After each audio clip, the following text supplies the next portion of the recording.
I grew up right here in Bruno, Idaho. Was born in Oregon, and we moved here when I was 3 months old, and I've pretty much lived here my whole life except for going to college and going to rodeo.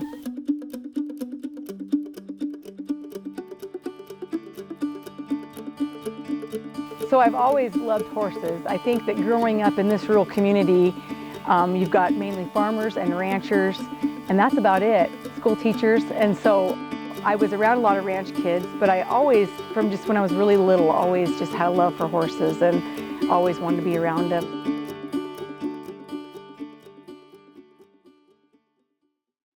I learned how to ride horses with a lot of my ranching friends, and I learned how to, brand, move cows, do things like that. And I actually got involved in horse 4-H, and I learned a lot with that. But I always kind of wanted to do something faster. I was kind of a thrill seeker, always wanted to go faster and do different things.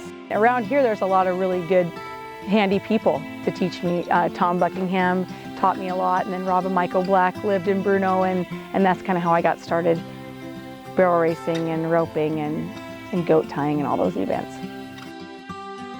So there were a lot of people that helped influence me and helping me get where I am today, but the main thing would probably be my parents. They don't know anything about horses or rodeo or roping or anything, but they're hardworking people. And my dad, I was so persistent. When I want something, I'm determined to go after it, and I just won't let it lay. And finally, my dad, he is a woodshop teacher and now retired, but is a carpenter also, and he built a porch for a local rancher in exchange for my first horse.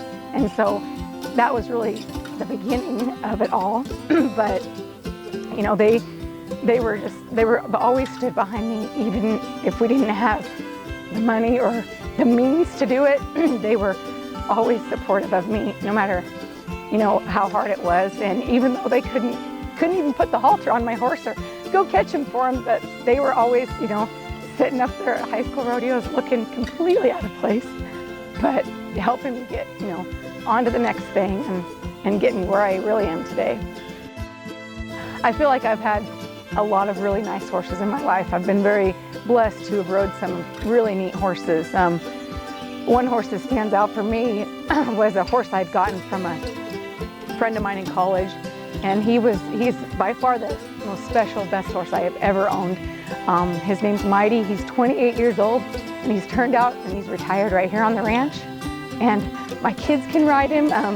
Just a really neat personality horse. I got to go to the circuit finals on him, the college finals, all kinds of neat things. And I'm just so proud that he's still alive and doing awesome and fat and happy and 28 years old. And that's actually the first horse I ever started on Silver Lining. My first bag of Silver Lining came in a Ziploc bag. That was a long time ago. And I had showed that horse Mighty to Mickey at a pro rodeo, and he went over him and told me what he needed.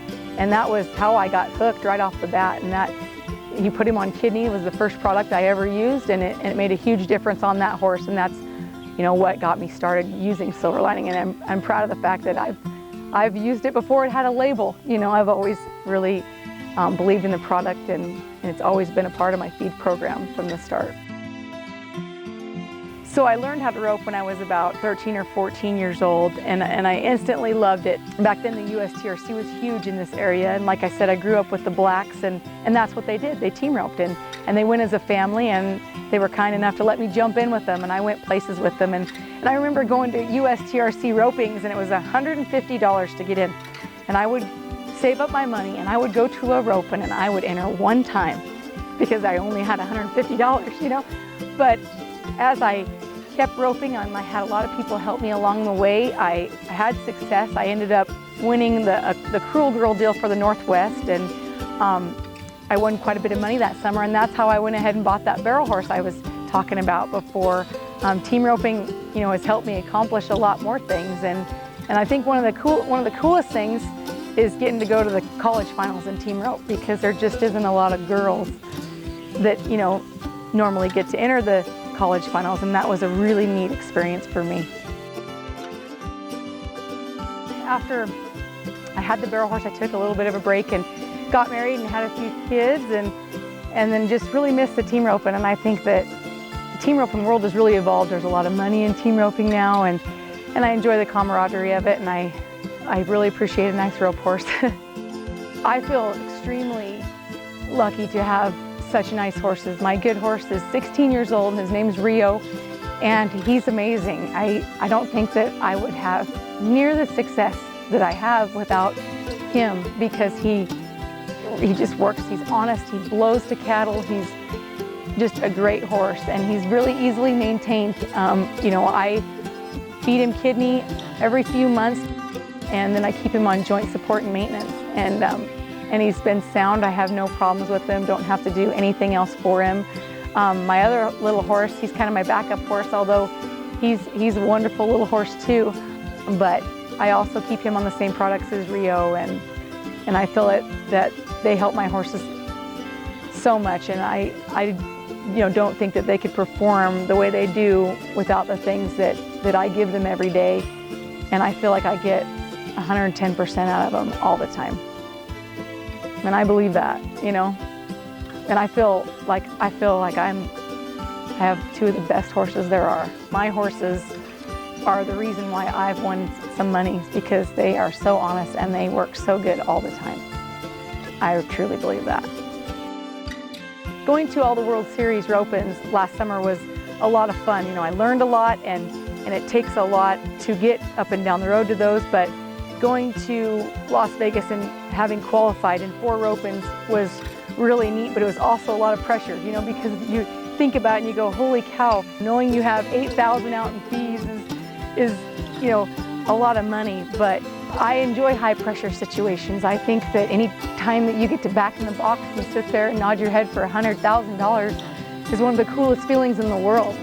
And getting to do that, you know, last year in Las Vegas was just a rush. It was unbelievably awesome. And, you know, people say, no, it's easy to win a lot of money, but there's a lot of teams at these ropings, and in Las Vegas, you know, you're roping against 500 teams, and there's a lot of good horses and a lot of good ropers, and to be able to experience that and come out of there with a large chunk of change was a very, very neat experience, and I'm so appreciative to have left there with that money and to be able to build my own arena and have my own things here on the ranch.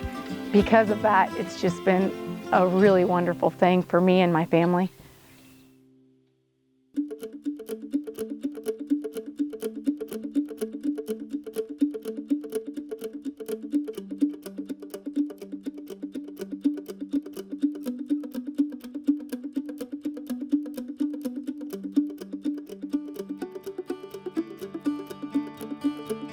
You know, I think when I'm just so stressed out and having a hard day, whether it's work or kids or marriage or life or what, you know, to just go out and get on a horse and just go, it just seems to melt your troubles away sometimes. You know, horses seem to understand things that people don't.